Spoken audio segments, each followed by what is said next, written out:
My name is Jennifer, and I currently live with my parents while working part-time. I'm 42 years old, and many people might wonder why I'm living at home and working part-time at this age. The reason dates back 6 years.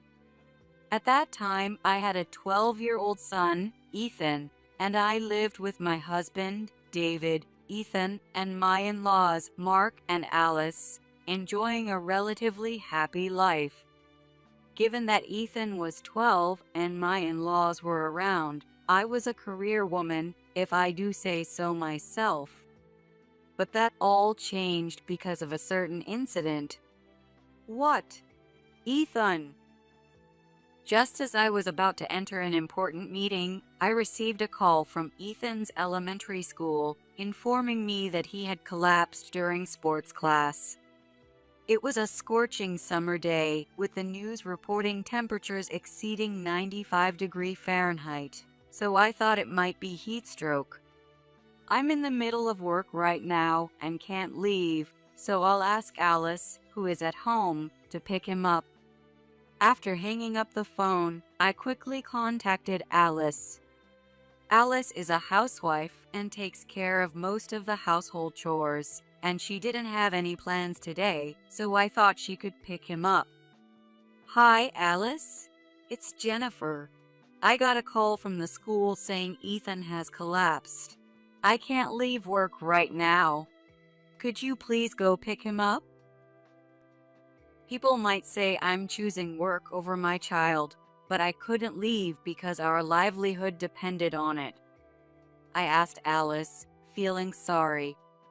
Oh no, that's terrible. Don't worry. I'll go pick up Ethan, so focus on your work. Alice understood that I needed to work, so she gladly took on the task. The reason for this is that I was an executive at a large corporation, earning a decent income, while David worked at a small company with a much lower salary. That's why our livelihood depended on me working. I asked Alice to pick up Ethan, and then I finished my work and rushed home. However, even after my regular working hours, I had tasks that needed to be completed, so I couldn't get home until nighttime. I'm home. Ethan? I expected Ethan to be better by now, but when I opened the living room door, I only saw Alice and David. They looked at me with slightly pained expressions. How's Ethan? Jennifer, we need to talk. Just as I was about to head to Ethan's room, David stopped me, and I turned to look at him. David and Alice both had serious expressions. At that moment, a terrible thought crossed my mind. Could something have happened to Ethan? With that thought in mind, I sat down at the dining table where Alice was already seated. David sat down next to Alice and hesitated before speaking. Did something happen to Ethan? Unable to bear the silence, I asked.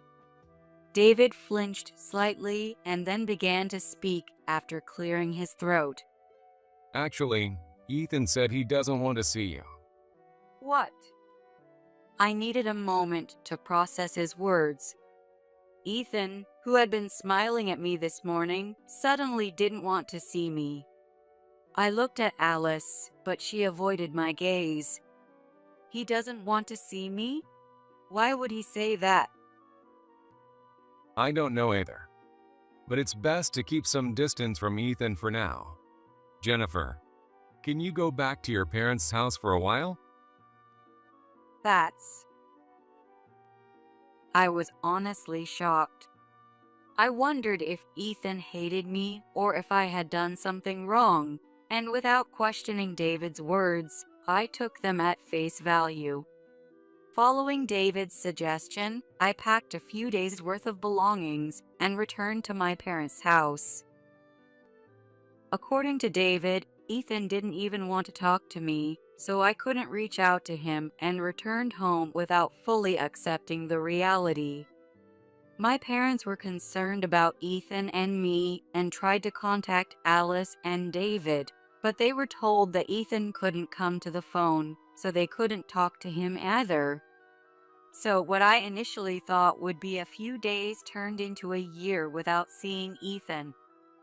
Then, one day, I received an unexpected call. Ethan has passed away. It was truly sudden. Because of that, I couldn't understand what David was saying, and my mind went completely blank. What are you saying now? Even though I knew David would never lie about something like that, I spoke to him, hoping it was just a joke. But David was silent on the other end of the phone, not responding. That silence made me realize he was telling the truth. From that day, Ethan collapsed. I would never see him again. When's the funeral? Are you coming? Of course. I'm his mom. The shock was immense. But there was no point in lamenting. I asked David for the date of Ethan's funeral, but he seemed hesitant to tell me. The thing is, Ethan said until the end that he didn't want to see you. He even asked that you not be called to his funeral. David spoke with difficulty after a few seconds of silence. Realizing how much Ethan had rejected me, I couldn't keep my composure and hung up the phone. David never called back, and though my parents tried to insist on my attending the funeral, they were refused, and everything was over 5 days after David informed me. From that point on, my life changed drastically. I became mentally ill and had to start seeing a doctor, and of course, my career that I had built up ended. Although I had to resign from my job, my employer expressed a desire for me to return anytime, which was my only consolation. 4 years after Ethan's passing, thanks to my parents' support, I managed to recover enough to leave my parents' house. I now work part-time at the company I previously worked for once a week as a step toward reintegrating into society. During this time, I haven't had any contact with David. Alice contacted me out of concern during the first 2 years. How have you been? But feeling that Alice had contributed to separating Ethan and me, I pushed her away. Because of you, I can't see Ethan. Don't ever contact me again. I think Alice understood something from my harsh words, spoken in a low voice. After that rejection, Alice stopped calling. She may have occasionally contacted my mom to check on my condition, but my mom refused, and for nearly 3 years, there has been no contact.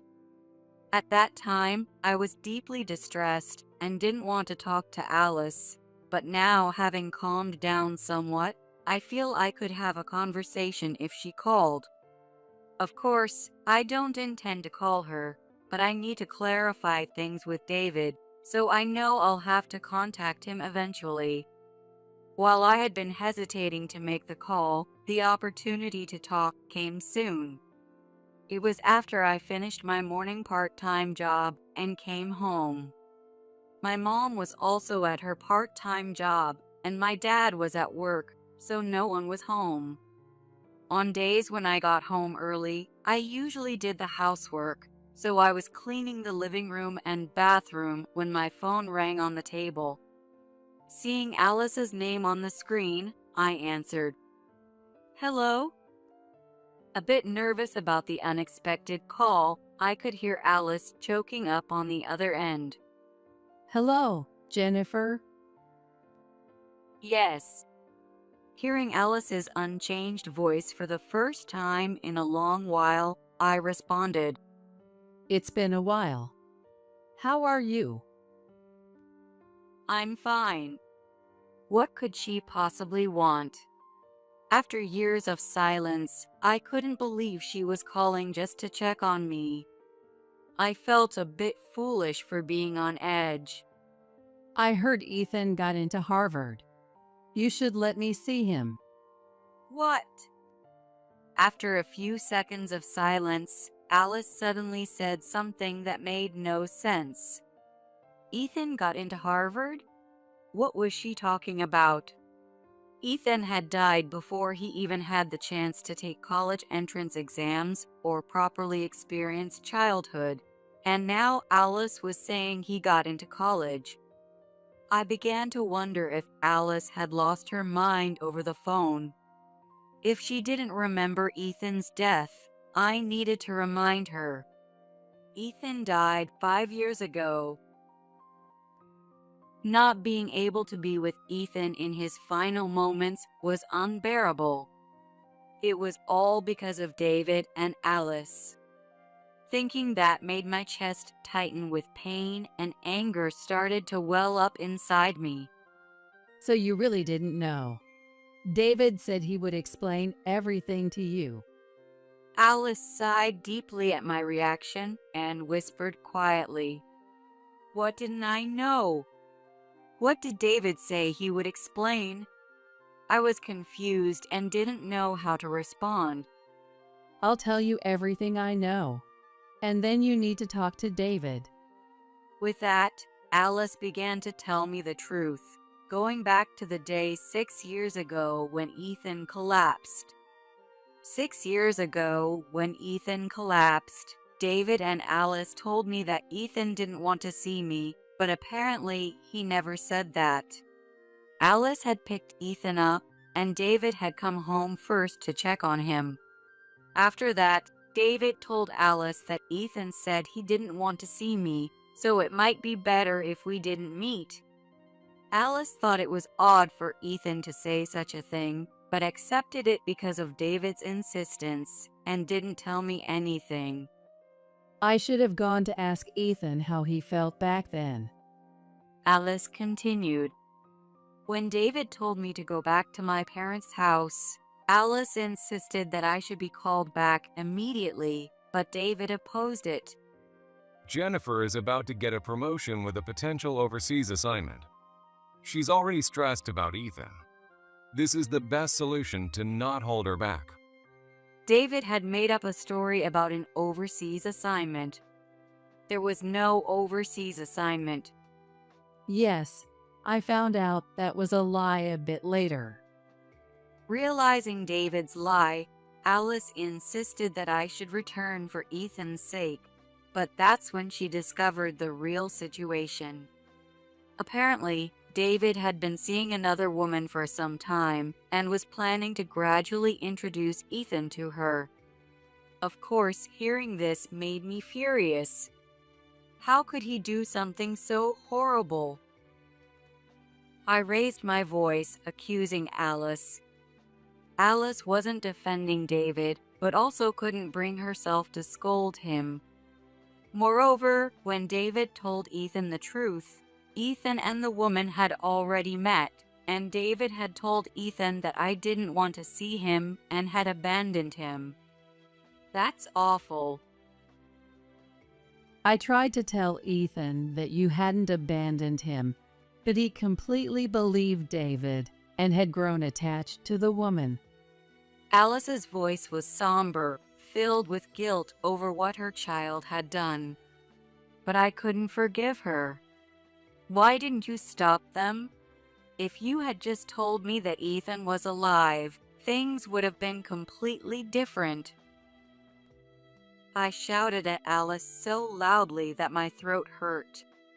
My hands and feet started trembling with my anger. David threatened me. He said if I told you the truth, he'd never let you see Ethan again. I'm sorry. I knew it wasn't Alice's fault, but she was the only one I could direct my anger toward, so I blamed her. Alice apologized as she continued her story. A few days before I heard about Ethan's death, David had shown up with his mistress in front of Alice. He told Alice that he planned to take Ethan and live with the mistress. Alice, considering my situation, repeatedly asked David about our relationship and advised that if he was going to divorce me, he should do it quickly for Ethan's sake. If we divorce now, who knows what will happen to Jennifer? And if we divorce, there will be issues with asset division, custody, child support, and alimony. Jennifer earns more, so she might get custody, and then Mom wouldn't see Ethan again. That's what David had said. It seemed he had smoothly deceived Alice. It wasn't entirely false either. If this had happened before Ethan died, I was still working and earning more. Respecting Ethan's wishes would be important, but if it were known that David had an affair, he wouldn't get custody. But I would never say that Alice couldn't see Ethan again. Alice said she panicked, unable to make a calm decision, and followed David's lead. As a result, they decided to tell me that Ethan had died, fearing that if I knew he was alive, I would take more money or cause custody issues. It seemed like an absurd story, but Alice explained that she had been too panicked to make a rational decision and couldn't oppose David. My father-in-law was furious, saying it was an insane idea, but David and Alice wouldn't listen. Alice was told to get a divorce, and David cut ties with his father. At the time, I thought my husband was wrong. But now I realize I was the one who was crazy. I couldn't stop David, who was behaving abnormally. But this is too much. I know. That's why I contacted you now, Jennifer. For a while after the story of Ethan's death, David also allowed Alice to see Ethan, but the visits gradually decreased. By the second year after I left, they had completely cut ties. However, recently, Alice met David's friend and co-worker who said that David was bragging about Ethan getting accepted into Harvard. Alice wanted to contact David, but after calming down, she decided to tell me the truth first. She had initially brought up Ethan to see if I was in on David's plan to keep Ethan away from her. I understand everything now. I'll talk to David first. I'll update you afterward. By the time our conversation ended, I had calmed down enough to sympathize with Alice a bit. Talking to her wouldn't get me anywhere. I needed to speak with David first. I ended the call with Alice and decided to contact David. It was still early evening, so he was probably still at work. I sent him a message first. While waiting for a response, I handled some household chores and then told my mom everything Alice had said. My mom turned pale and listened silently, not saying anything, but leaving everything up to me. When my dad came home in the evening, I told him the same thing. He turned red with anger and shouted that he wanted to bring David here immediately, but I explained that we needed to talk to David calmly now that we knew Ethan might be alive. He grudgingly agreed, though he still looked dissatisfied. That night, David called me. I took a deep breath before answering and heard his casual voice, unaware of anything. It's been a while. What's up? I need to talk about our future. Can we meet soon? David was silent for a moment before agreeing. After arranging to meet David, I contacted some acquaintances and hired a skilled lawyer. After explaining everything, the lawyer said that the divorce would be straightforward and I could receive alimony. However, since Ethan was already 18 and considering college expenses, they couldn't guarantee custody. Knowing that Ethan being alive would be enough of a relief, and that I just wanted to clear the misunderstanding that I had abandoned him, I asked the lawyer to proceed without seeking custody. The day I met David, we met at a cafe near his office. I arrived early and prepared for our discussion. The lawyer advised me to get David to confirm his infidelity and when it started.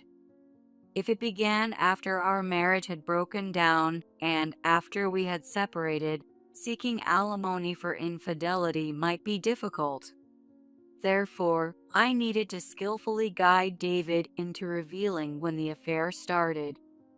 To gather evidence, I placed my phone face down on the table to record our conversation. Did you wait long? David arrived on time, looking a bit older than the last time I saw him. Well, it's only natural that we'd both change after 5 years. Not at all. I just got here. David seemed a bit relieved and sat down across from me. He loosened his tie and ordered a coffee from the waiter. So, what's this about our future? I got a call from Alice the other day. David, expecting a discussion about our divorce, widened his eyes when I mentioned Alice. Then I heard him gulp audibly. Ethan got into Harvard, right? What are you talking about? Ethan died 5 years ago. Alice told me everything. Mom must be senile. She's been acting strange lately. I expected that response. I figured he would try to say Alice was crazy to keep the truth hidden, so I mentioned his friend Mike, who Alice had spoken to. Mike, right? Your friend and coworker. David's expression tightened. It seemed I was right. Alice met Mike the other day, and he said you were bragging about Ethan to everyone. So when I met him and heard the story, I was shocked. A few days before meeting David, I called Mike using the number already in my phone. We met in person, and I heard everything. He thought I divorced you and dumped Ethan on you. I didn't know that either. No, I mean, And it seems you've remarried. How did you manage to marry another woman without divorcing me first? Is that even legal in America? I had no idea. I smiled broadly at David. Sweat started to drip down his forehead, and his eyes began to dart around. You've done a good job hiding it until now. I wondered why no one at your company had found out, but then I heard your new wife works in the HR department. Were you manipulating information or something? David remained silent as I continued questioning him. Anyway, it's not important. When did you start seeing her? about 3 years ago. That's strange. Mike told me you got married 5 years ago, right after I was told Ethan died, and that your relationship started 2 years before that. How do you know all this? You have a loose tongue. Mike thinks our divorce was because of your affair. From what Mike told me, David must have wanted to talk about his affair with someone, and he chose Mike. But Mike believed David was entirely at fault and that the divorce was inevitable. When I explained the truth, Mike seemed surprised but quickly understood, feeling that it was typical behavior for David. He even laughed at how David managed to avoid trouble until now. David was in a difficult position because Mike had talked. Why don't you just come clean? I sipped my iced coffee and smiled at David. He glanced at me and let out a big sigh. Being with a woman like you was suffocating and miserable. David began to speak, saying his pride as a man was wounded. He was hurt by the fact that I earned more, was good at my job, got along well with Alice, and managed parenting well. He found me too perfect. If I had any flaws, he could feel superior by compensating for them. When he lost confidence, he met his mistress, who was helpless and needed him, which made him feel cherished and protective. I was never perfect. It just seemed that way because Alice was there, and I could do my best because I had you and Ethan. This wasn't a lie. When I was struggling with whether to continue working, Alice and David encouraged me, saying they would all take care of Ethan. When I was down about my work, Alice and David comforted me. I couldn't count how many times they had saved me. But you've managed to survive without me, haven't you? She needs me. It was the kind of thing you hear often. The idea that a woman can't survive without a man's protection. What century is this? Women have always managed on their own. Seeing David's pained expression, I felt nothing. Then divorce should have been fine. Why go to such lengths?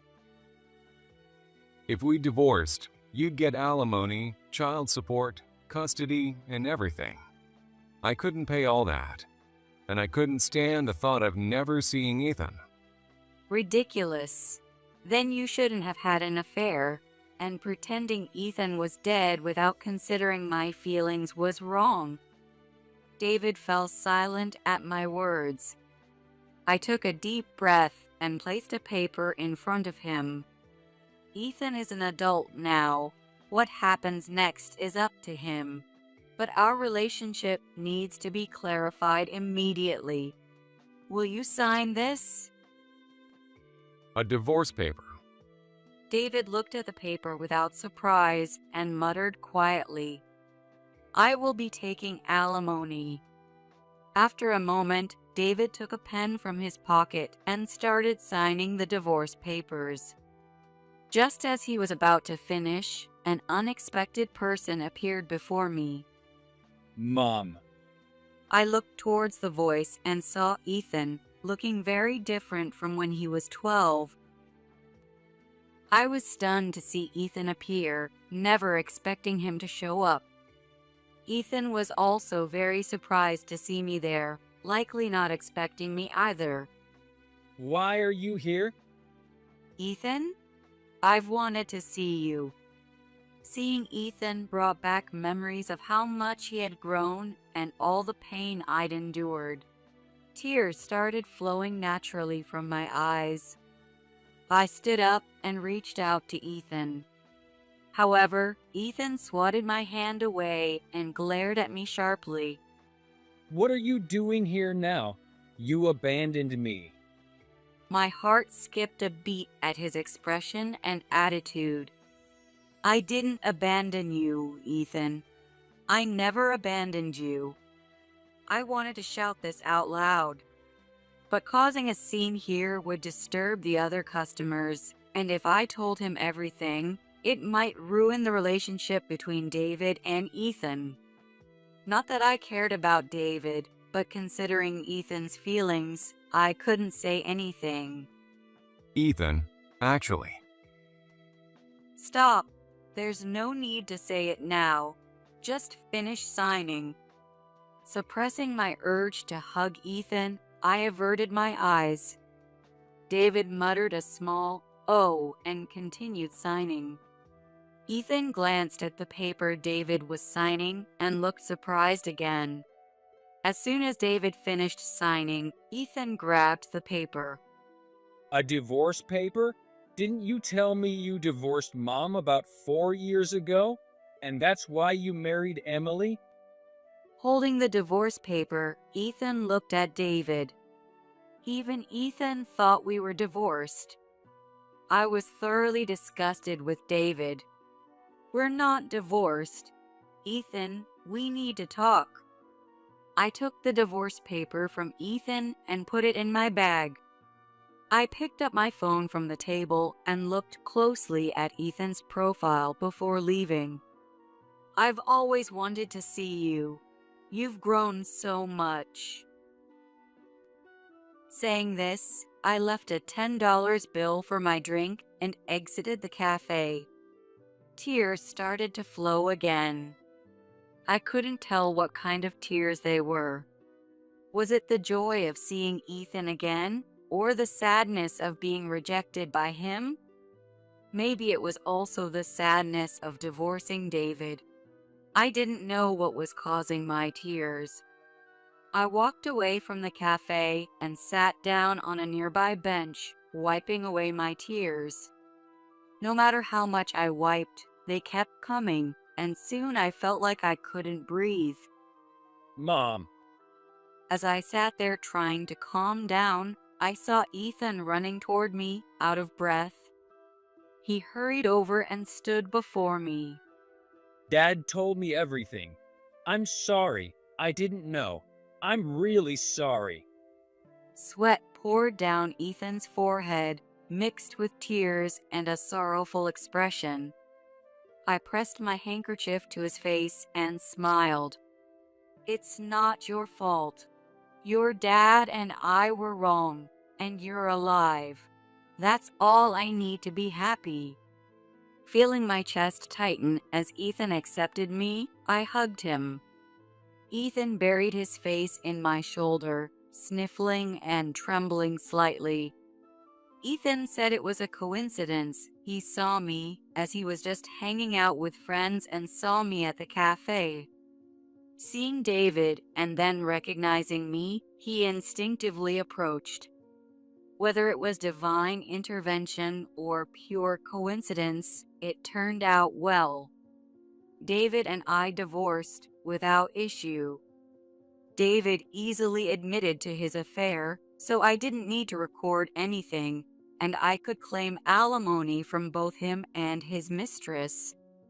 Since Ethan was a college student, he started living on his own, with custody remaining with David. Now that he was away from David, he occasionally met with me and also saw Alice. David and his mistress were exposed at work and faced demotion, leading to their resignation. They moved far away, and though I've heard they live a decent life, I don't know the details. My previous employer rehired me full-time, so I returned to work completely. Though my position isn't as high as before due to my age and long absence, I'm grateful to be back and work hard every day.